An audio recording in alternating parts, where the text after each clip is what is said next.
Have you ever done a painting where you think you could do it in a reasonable amount of time, but you encounter problems you do not see? Well, that happened to me recently. I'm thinking a very minimal color painting will be a walk in the park, but in the end, it ends up being way more complex than I could have imagined. I want to start by saying this was supposed to be just a few days of work.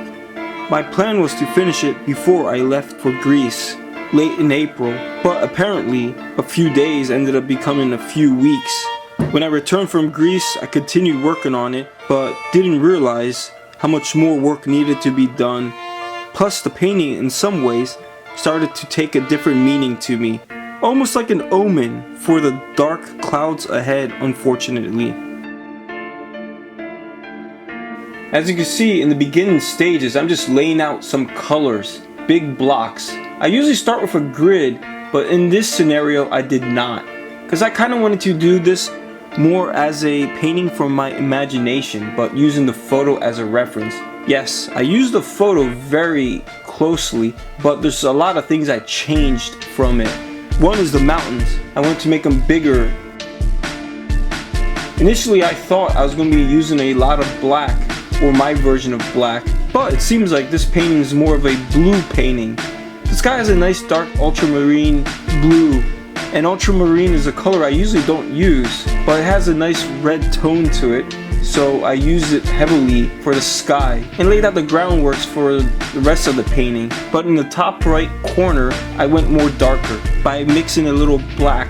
Besides the blue, I also laid out the clouds, or in a way a roadmap for the clouds. I paid close attention to the contrast between the light and dark among the clouds, and there's lots of variations in the clouds. Some big and fluffy, some long and narrow, and some just scattered in little pieces. I tried to capture as many variations as I saw, but instead of copying them cloud for cloud, I took what I liked and kind of created the other ones. I confidently carved out the clouds among the dark, or added dark among the clouds. Though the sky is mostly blue, towards the bottom it's like a hazy, greenish tone blue. I tried capturing that by adding a hint of yellow and mostly white. And also, since the way I remember the scene, mountains floating, I added more white in the bottom to give it that misty fog appearance. The road is a very important part of this painting, because it also helps establish a sense of distance as it gets more narrow. There's actually a car in the photo. I haven't gotten into it yet, but the size of it will give you an idea of depth. Plus, there's lines in the middle as well. But the trees getting smaller and smaller into the middle is what's going to really establish a vanishing perspective. I never done clouds to this extent before, but one thing I noticed is you got to do a lot of blending with a dry brush to smooth out some of the edges, because let's be honest, clouds are not harsh, they are soft. The reason I started feeling this painting was starting to take a different meaning when I came back from Greece and began work again is because of some of the hardships I encountered there, particularly with my father. And also, the weather was not in my favor every day, and it was very cloudy. So I started actually making this painting more about the clouds towards the end, where initially it was going to be more about the mountains, having a floating appearance. That I'm going to still try to keep, but the menacing scattering clouds is something towards the end that I started focusing more on. But to give the whole painting a sense of, I guess, optimism, there is some clear skies to the bottom left.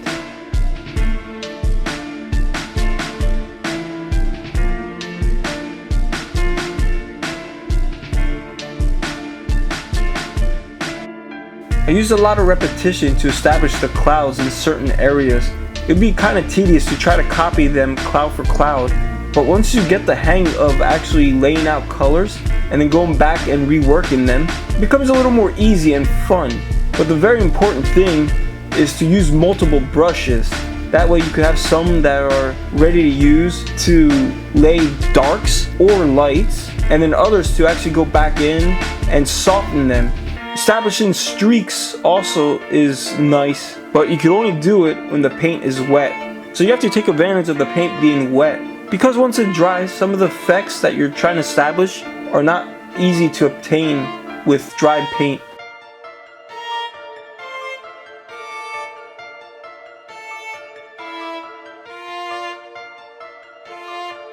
Color played a very important role in the clouds because there is a sun in the painting. I established the location of it early, but in order to give it more of a sense of how bright it is, there's variations among the clouds. The clouds closer to them are going to be more on the yellowish white side, and the ones towards the distance away from it more on the grayer side. And the placements of the clouds also help establish the illusion of distance. Think of it this way: the clouds going from big to small give the illusion of depth, and the direction of the clouds as well, vanishing into the never-ending horizon. Again, in order to do these clouds, I had to use a lot of repetition and use multiple brushes where I would lay out the colors and then blend them in softly with a dry brush. And the direction I would lay them would also help establish a sense of perspective. Also in ways it helped leads the viewer to the center of the painting where the mountains are.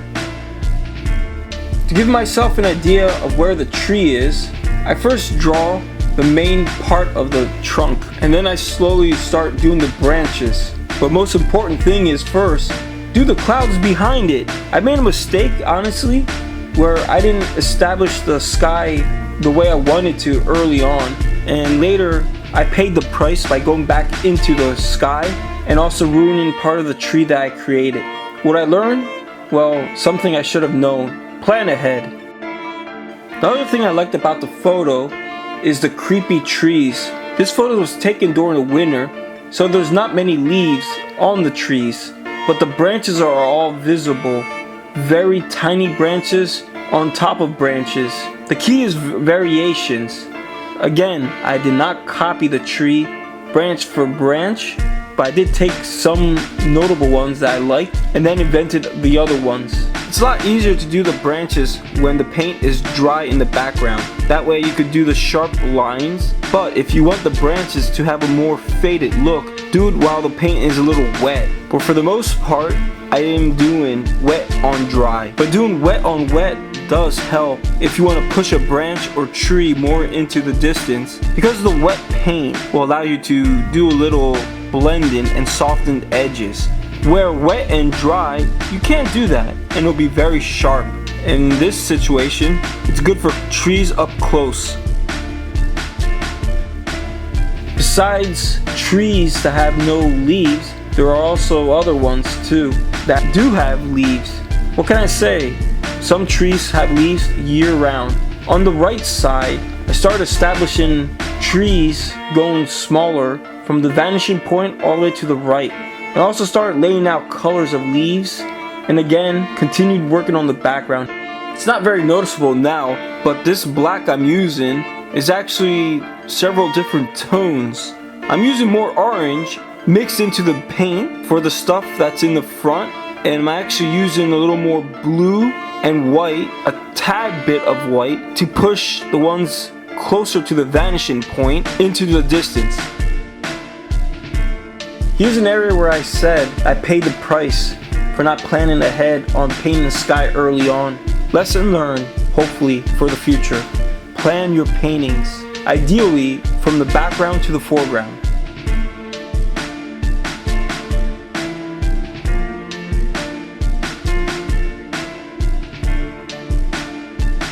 If you made it to the end, thank you for watching. I'm actually pretty ahead in this painting, and I have a lot of footage already shot, so more videos are on the way. Also, check out my Instagram if you want to see the paintings I did while in Greece. I managed to do 8 acrylic paintings. Link in the description. Anyhow, thanks again for watching. Bye.